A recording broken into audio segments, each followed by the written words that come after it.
Som. Pessoal, sejam muito bem-vindos, que a graça e a paz do Senhor seja conosco. Pode se assentar.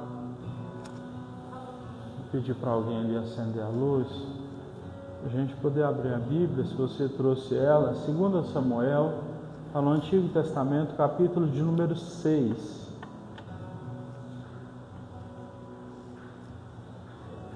Segundo Samuel, capítulo 6.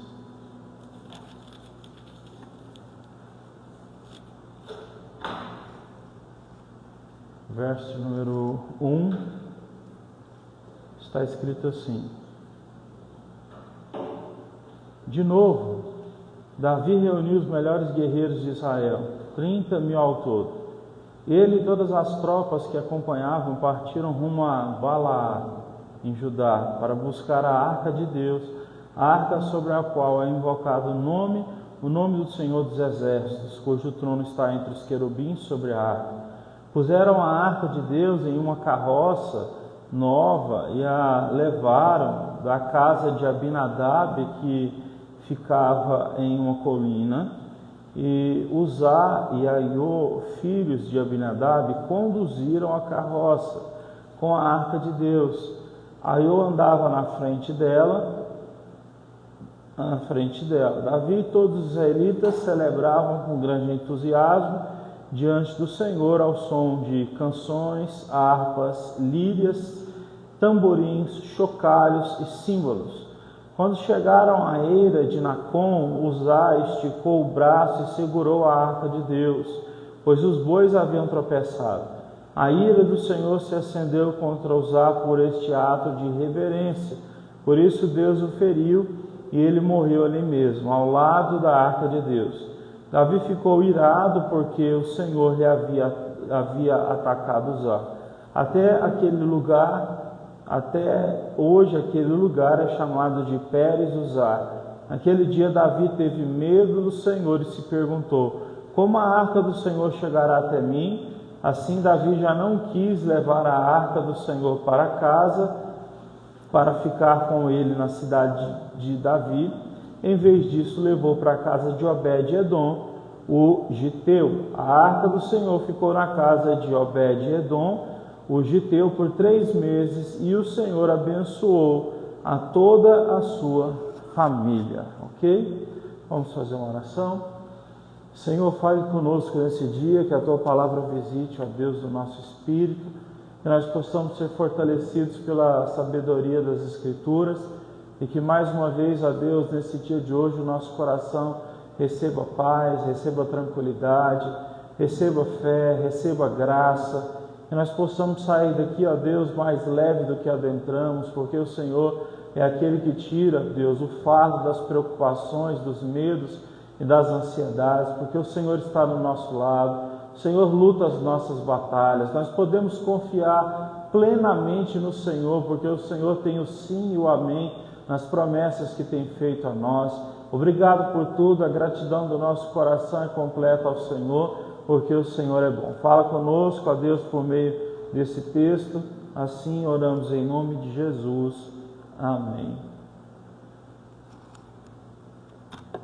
Pois bem, esse período aqui na história é o período em que Davi já é um homem de meia idade. Ele já não é mais aquele garoto de 17 anos que escreveu o Salmo 23, onde ele cuidava das ovelhas do pai dele. O pai dele se chamava Jessé. Aqui Davi é um homem que já passou por muitas adversidades e sofrimentos, porque ele teve que ficar se escondendo do rei de Israel, que era Saul, que procurou matar ele, por volta de 15 a 20 anos. Ele teve que viver foragido, porque o rei quis matar ele por inveja, simplesmente por isso. O texto é claro em mostrar isso. Davi não fez nada para que o rei o perseguisse. E acontece que, nessa época, o rei Saul, ele morreu em uma batalha. Mas o rei Saul já estava longe do Senhor há algum tempo. Desde que ele tinha desobedecido uma ordem de Deus, Saul já vivia longe do Senhor. E chega um momento em que Saul chega até a consultar uma feiticeira, uma mulher que fazia magia, porque o profeta Samuel, que que muitas vezes Saul buscava ele para pedir orientações, ele já tinha falecido de idade. E ele então foi até uma feiticeira e pediu para a feiticeira dar uma palavra para ele, para que Samuel então pudesse voltar dos mortos e dar uma palavra para ele. Então a gente vê que o nível, certo, de Saul, ele só foi abaixando. E a Bíblia diz que consultar, certo, tanto as questões envolvendo magia, como envolvendo bruxaria ou ocultismo, isso é pecado diante do Senhor. Então eu digo isso porque hoje em dia muitas pessoas elas recorrem a todos os santos, a todos os deuses, né? Se às vezes a vida aperta, as situações da vida apertam, e as pessoas ao mesmo tempo que elas buscam o Deus Todo-Poderoso Pai do nosso Senhor Jesus Cristo, elas estão buscando orixás, guias e essas coisas. E a palavra de Deus diz que isso é pecado. É um pecado que leva à morte. Está escrito em Deuteronômio 18 que nós não devemos consultar nem mesmo os astros. Então, até mesmo a questão das pessoas consultarem, de alguma forma acreditarem, se deixarem mover por questões relacionadas a signos, né? Ah, o meu signo é esse, eu sou movimentado por isso. Isso, pela palavra de Deus, é errado, porque nós não somos, certo, guiados pelos astros. Os astros foram criados por Deus, não para que haja alguma interferência na nossa vida, mas sim foram criados para a glória de Deus. Da mesma forma, eu posso dizer com relação à natureza. A natureza é linda, é maravilhosa, quem não gosta de estar na praia? E nós devemos, certo, amar isso. Mas existem pessoas que começam a idolatrar a natureza. Existem pessoas que começam, por exemplo, a colocar a natureza como sendo mais importante do que a vida humana. Por exemplo, quando você olha que existem leis que são mais severas para coisas que destroem a natureza do que para um ser humano que mata o outro, a gente tem uma inversão de valores. Deve haver leis pesadas para quem faz coisas erradas contra a natureza, mas o que a gente vê hoje em dia, certo, é uma inversão de valores muito grande. Então, assim, eu gostaria de te aconselhar, porque a queda de Saul e a morte de Saul, antecede, o que antecede a morte dele é a busca dele por essas outras espiritualidades que na verdade não existem. O apóstolo Paulo disse assim que os ídolos nada são. Na verdade, os demônios se escondem atrás deles para tentar de alguma forma enganar as pessoas. Então, a verdade é que existe no mundo espiritual o nosso Deus Todo-Poderoso, e Ele é luz, e existe o mal, que é Satanás, que se rebelou contra Deus e saiu dos céus, foi jogado dos céus, e ele veio com 1/3 dos anjos, que são demônios que estão na terra. Eu lembro uma vez, quando eu tinha entrado na igreja, eu acho que eu tinha por volta de 15 anos, eu estava bem aqui perto, aqui numa praça, eu estava com alguns amigos, e na hora de eu ir embora, tinha uma mulher, uma senhora, bem de idade mesmo, sentada na porta da casa dela. E aí ela chegou e disse assim para mim, eu tenho um recado para você. E aí eu parei, né, não entendi nada. Ela disse assim, existem 3 números que foram te dados e você precisa retornar aqui, você vai trazer tantas velas de tal cor, tal cor, tal cor, e tanto em dinheiro, porque eu vou te passar os outros 3 números e esses 6 números são importantes vão ser muito importantes para você. Isso aqui não é para você ganhar na Mega Sena, mas alguma coisa vai ser importante, você vai ganhar alguma coisa com isso, né? E acontecia que eu fui embora, né? Assim, eu falei, não vou comprar vela e nada e tal, mas aconteceu que isso se deu na mesma época que, não sei se é tio, era primo do meu pai, ele faleceu e ele era professor de matemática e ele estava me dando aula de matemática porque eu estava de recuperação na escola e eu tinha que passar em matemática. E acontece que tinha na minha casa 3 trabalhos de matemática que eu havia feito e tinha 3 resultados, né? E eu lembro que então, foi bem no começo, assim, quando eu estava na palavra, conhecendo a Bíblia, a igreja, e aquilo ficava martelando na minha cabeça. Eu falei, meu Deus, mas por que isso, né? Será que isso é uma coincidência? Que situação que é essa? Como eu explico isso? E eu quero te explicar como isso acontece. A verdade é que as forças espirituais do mal, ela tem sim algum tipo de poder para tentar nos enganar, nos torcer, fazer coisas conosco, para que a gente fique confuso e perdido.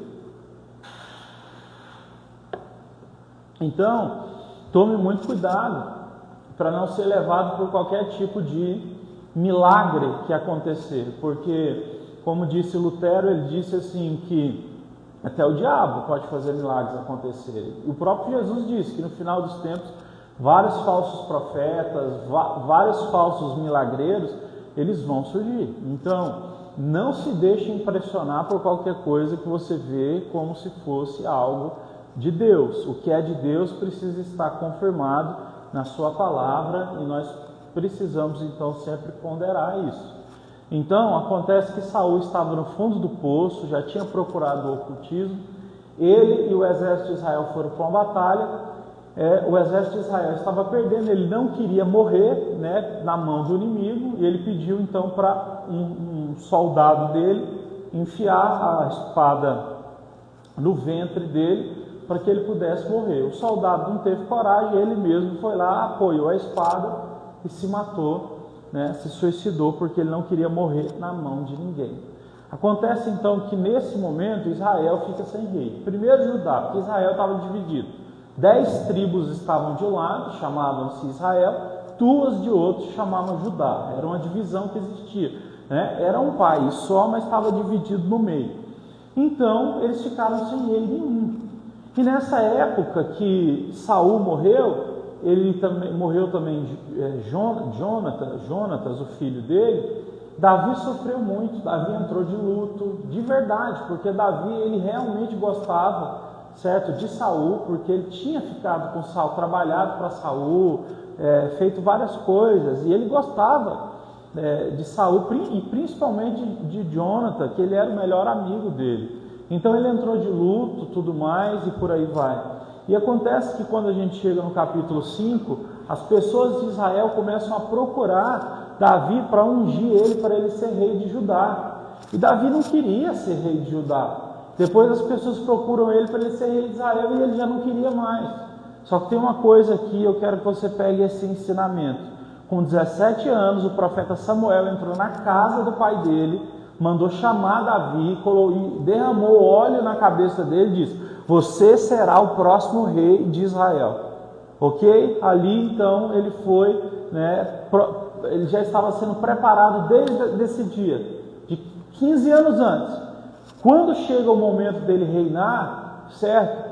Ele não tem nenhum tipo de empolgação, nenhum tipo de vaidade, ele não quer nenhum tipo de cargo, ele não quer nenhum tipo de poder. Tudo que ele passa no decorrer desses 13 a 15 anos, Deus trabalhou no coração dele, ele viveu em terras estrangeiras, ele passou necessidade, ele viveu momentos ruins, momentos bons, ele passou por tanta coisa, que para ele ser rei agora, não é mais como para qualquer um que você chega e diz: você vai ser o novo rei. E a pessoa se enche de empolgação, se enche com o desejo de poder, se enche com o desejo de ser famoso e de ser rico. Ele não queria mais isso, porque na verdade a vida e o coração dele já estavam inclinados para coisas que eram mais preciosas.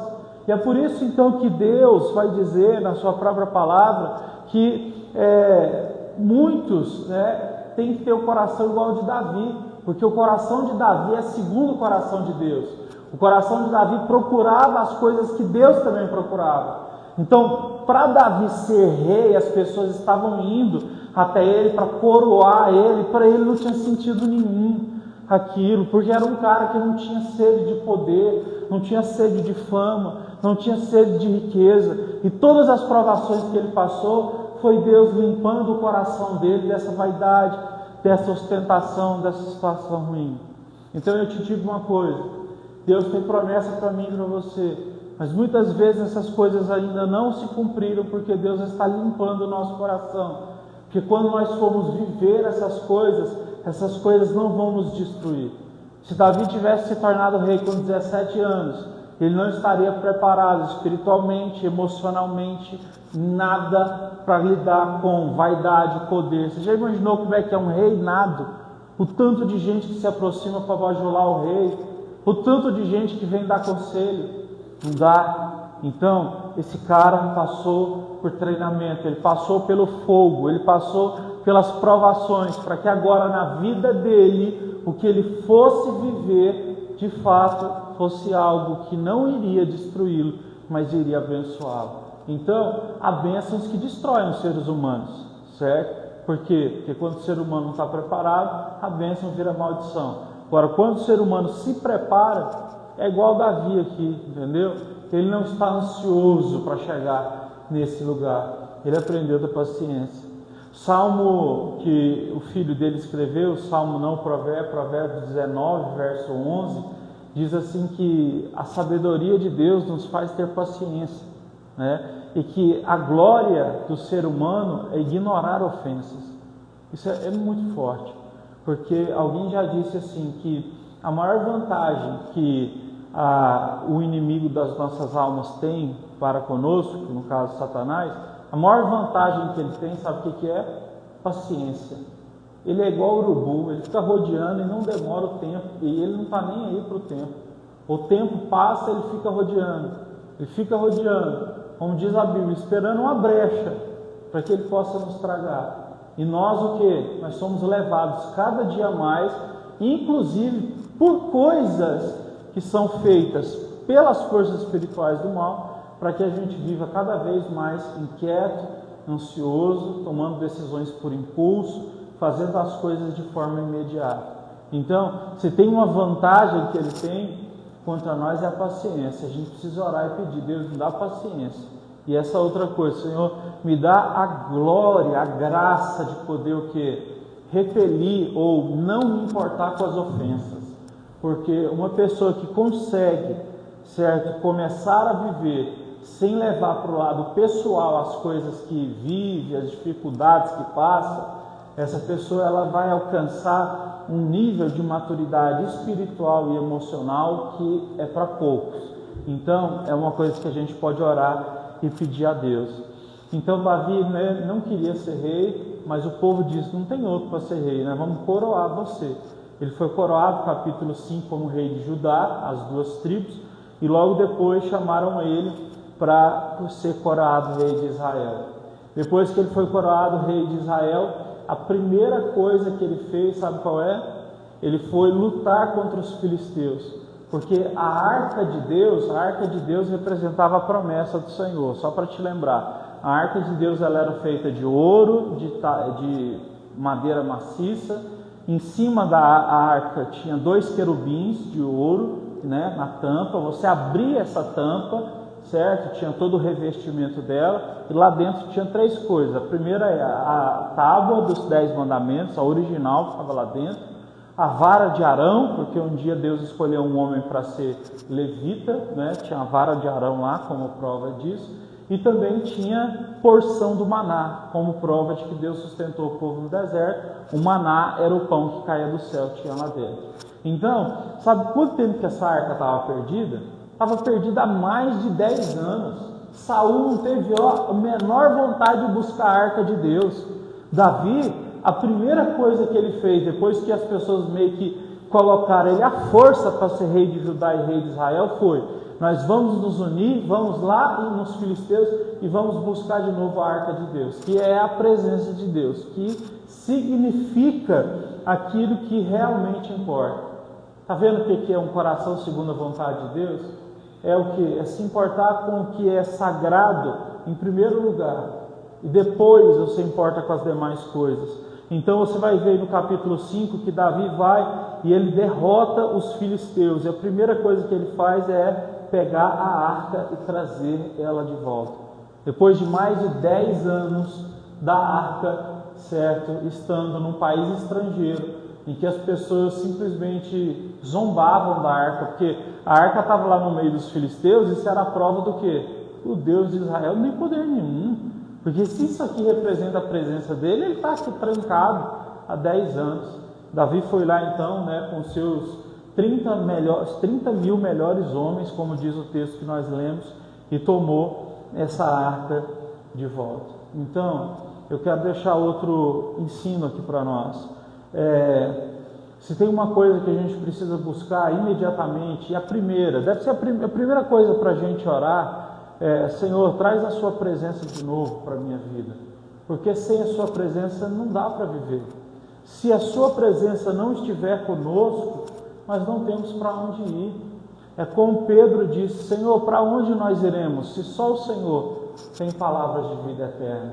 A vida, ela não tem sentido se não tiver Deus. Se nós perdermos essa capacidade de enxergar que existe algo além dessa vida, nós realmente nos tornamos pessoas miseráveis e desesperadas diante de qualquer aflição. Se você for assistir algum filme, assista no cinema o filme do Bonhoeffer. Eu esqueci o nome do filme, mas Dietrich Bonhoeffer, ele era um pastor e um teólogo, na época da Segunda Guerra Mundial. Está nos cinemas, todos os cinemas aí de Goiânia, do mundo. E ele foi para os Estados Unidos estudar e ele resolveu voltar na Segunda Guerra Mundial.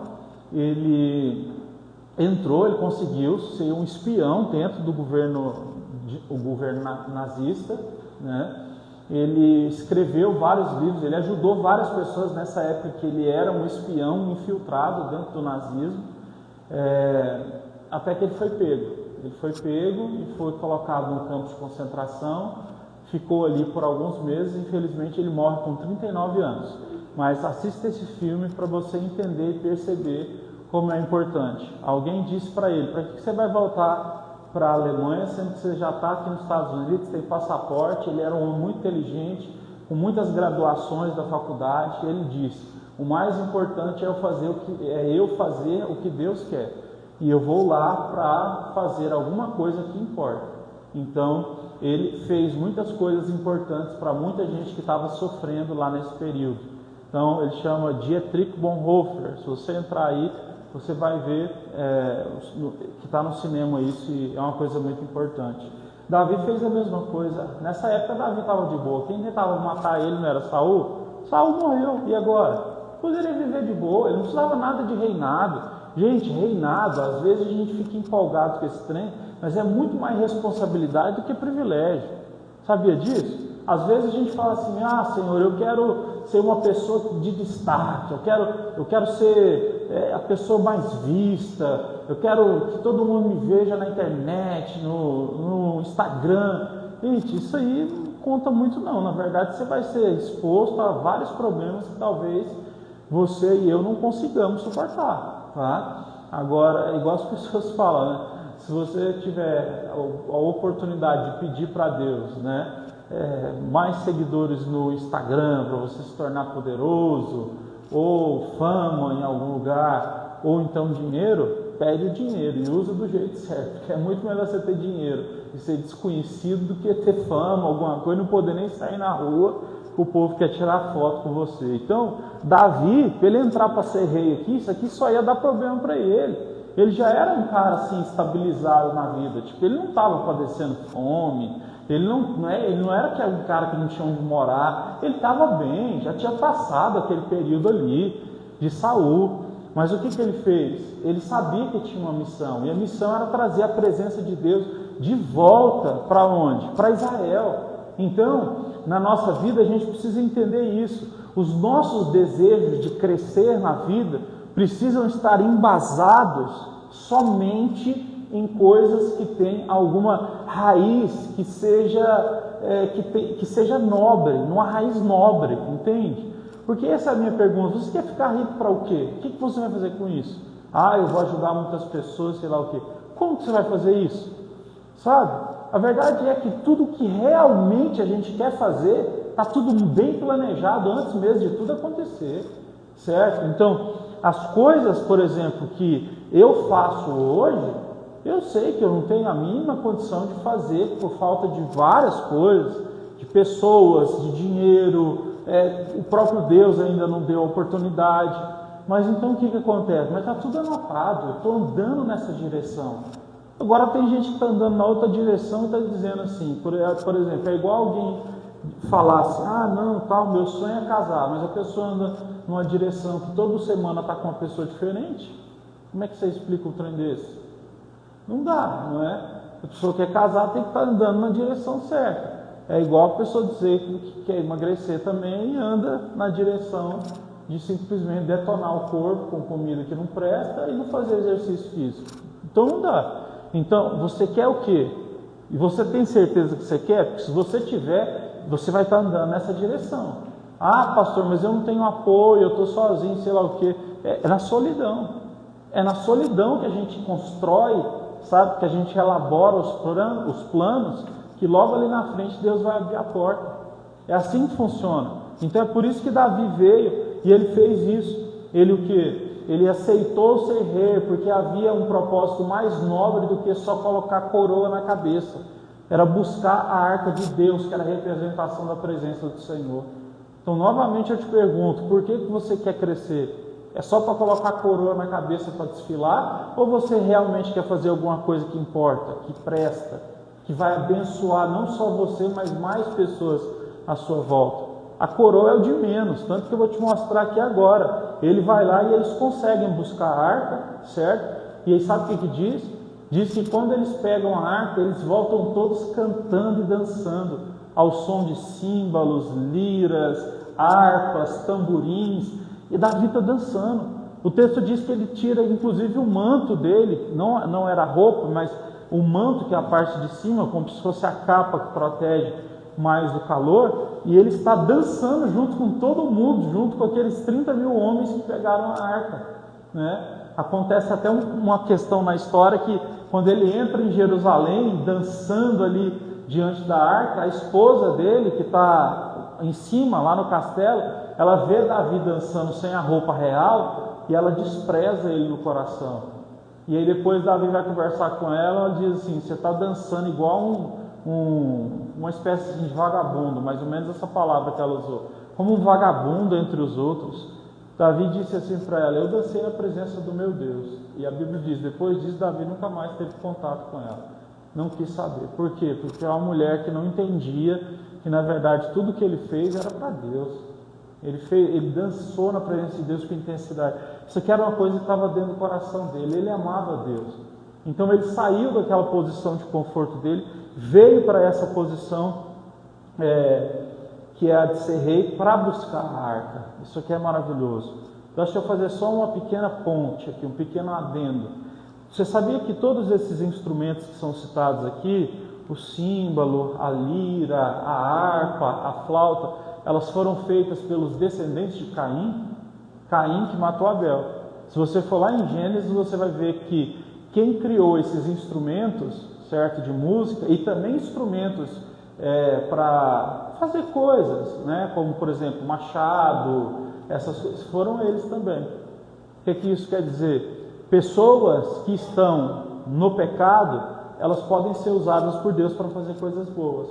É o que a gente costuma falar, é a graça comum, certo? O que é a graça comum? Deus derrama sabedoria sobre gente ruim. Tem gente aí que é o quê? Que é mal pra caramba, mas às vezes conhece de ciência e consegue fazer alguma coisa, desenvolver uma vacina, alguma coisa para sarar e para prevenir a morte de um monte de gente.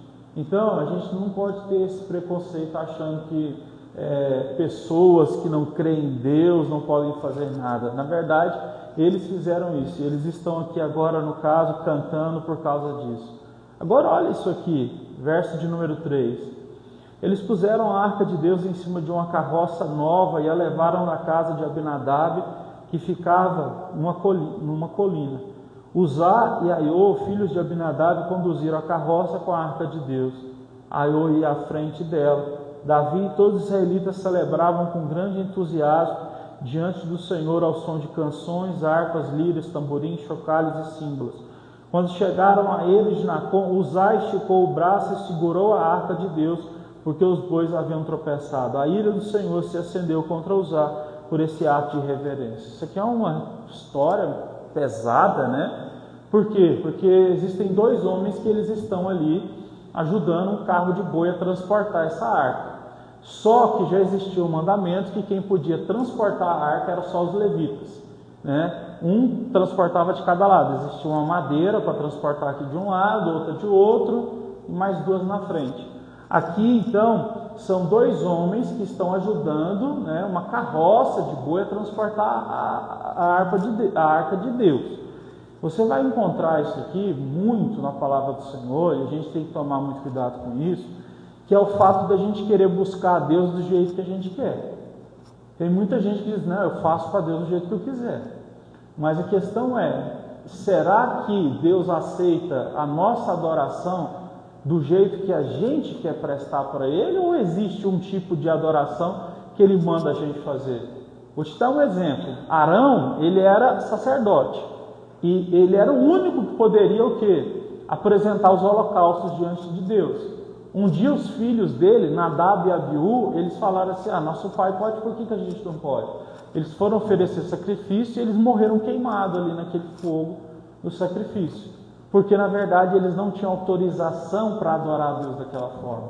Então, hoje em dia, existe muito engano quando as pessoas dizem, não, eu adoro a Deus do jeito que quero. Tem que entender mais ou menos como é que funciona esse negócio aí. Porque tem gente, por exemplo, que adora a Deus, mas não adora a Deus, por exemplo, segundo o que Jesus falou. Jesus disse, eu sou o caminho, a verdade e a vida. Né? Paulo escreveu, só há um mediador entre Deus e os homens, Jesus. Só existe oração que chega diante de Deus quando a gente ora dentro da palavra de Deus e em nome de Jesus. Então, por exemplo, você pode estar triste, você ora, Deus, eu não suporto mais isso, o Senhor está sendo mal comigo, sei lá o que, o Senhor é obrigado a me abençoar. Essa oração sua não presta para nada, certo? Isso aí que você está falando é bobagem. E para de falar essa bobagem, que isso é grave, falar esse tipo de coisa. Então, não se adora a Deus de qualquer jeito, mas se adora a Deus do jeito que Ele instruiu que Ele deveria ser adorado. E por que Uzá morreu? Ele morreu porque ele estendeu a mão, ele pensou que o quê? Que aquilo que era sagrado poderia ser tocado de qualquer forma. E o que? As coisas que são sagradas de Deus, elas não podem ser tocadas de qualquer forma. Vou dar um exemplo que a Bíblia diz em Tiago capítulo 3, verso 1, que aqueles que são mestres no ensino da palavra vão ser mais responsáveis, vão ser julgados com rigor maior, por conhecer, e se não praticar vai ser julgado por rigor maior.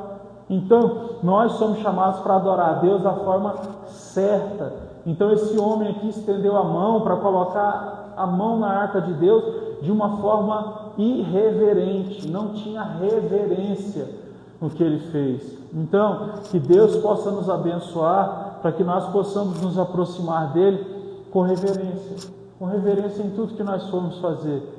Porque Deus, Ele não é o nosso serviçal. Então a gente não entra na igreja para dizer assim, Deus, o Senhor é obrigado a me abençoar. Deus, o Senhor tirou isso aqui de mim, agora eu não aceito mais dessa forma. A gente não dá ordem para Deus. Não sei se você já viu, tem um monte de igreja aí que o povo ensina você a dar ordem a Deus. Eu ordeno que aconteça isso. Eu ordeno que aconteça isso. Eu ordeno, eu profetizo que isso aqui vai acontecer. Como assim? Quem somos eu e você para dar ordem a alguma coisa? Nós somos seres humanos, estamos embaixo, Deus está em cima, a gente deve reverência. Nós somos os servos, Ele é o Senhor. E não pode mudar esse tipo de estrutura. E por fim, então, para a gente encerrar, o texto diz que o próprio Davi ficou com medo. Falou, meu Deus do céu, o trem é perigoso mesmo, tem que tratar de uma forma certa. E aí, então, Davi escolheu deixar a arca de Deus por um tempo na casa de um homem que morava bem próximo de Israel, que era judeu também. Esse homem se chamava Obed-Edom. E a arca ficou lá na casa dele. Você sabe o que a Bíblia diz segundo o texto que nós lemos aí, no verso de número 11. A arca do Senhor ficou na casa de Obed-Edom, o giteu, por 3 meses. E o Senhor o abençoou e abençoou toda a sua família. Então, ter a presença de Deus conosco nos abençoa e abençoa toda a nossa família. Então, isso aqui que acontece com Obed-Edom é uma bênção.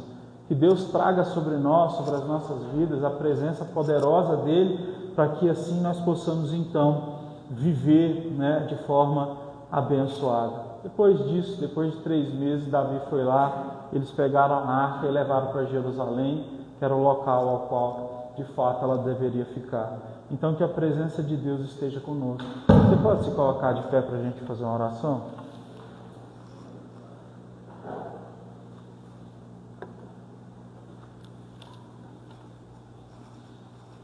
Vamos orar.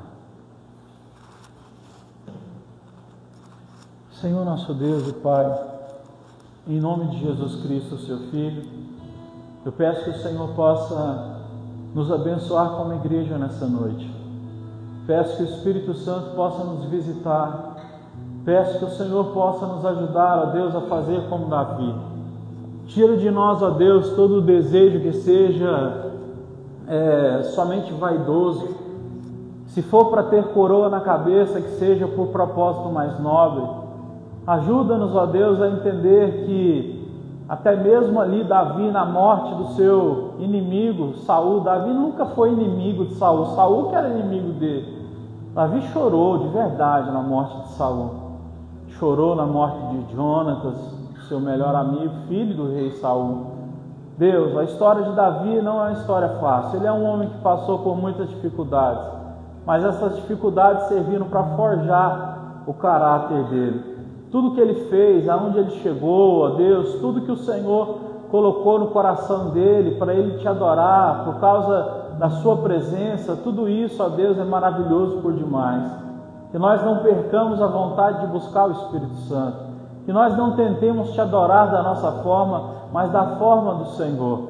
Ensina-nos a andar na direção ao qual nós de fato queremos que a nossa vida vá. Abre as portas do céu, Senhor, e nos mostra o que o Senhor tem preparado para cada um de nós, para que a gente viva, Deus, a grandeza do Senhor.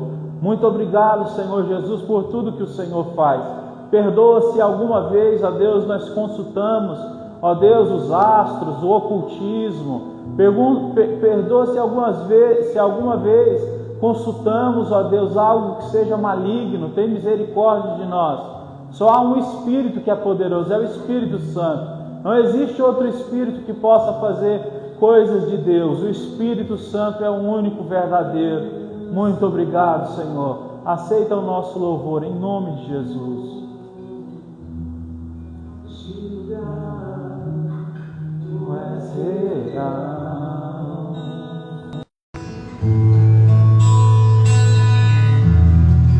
Me entregar totalmente.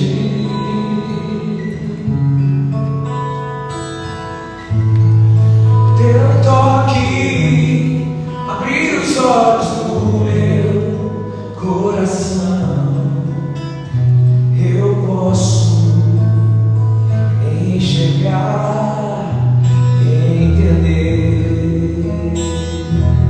Se eu me humilhar diante do teu altar, sacrificar aquilo que me custar, inclinar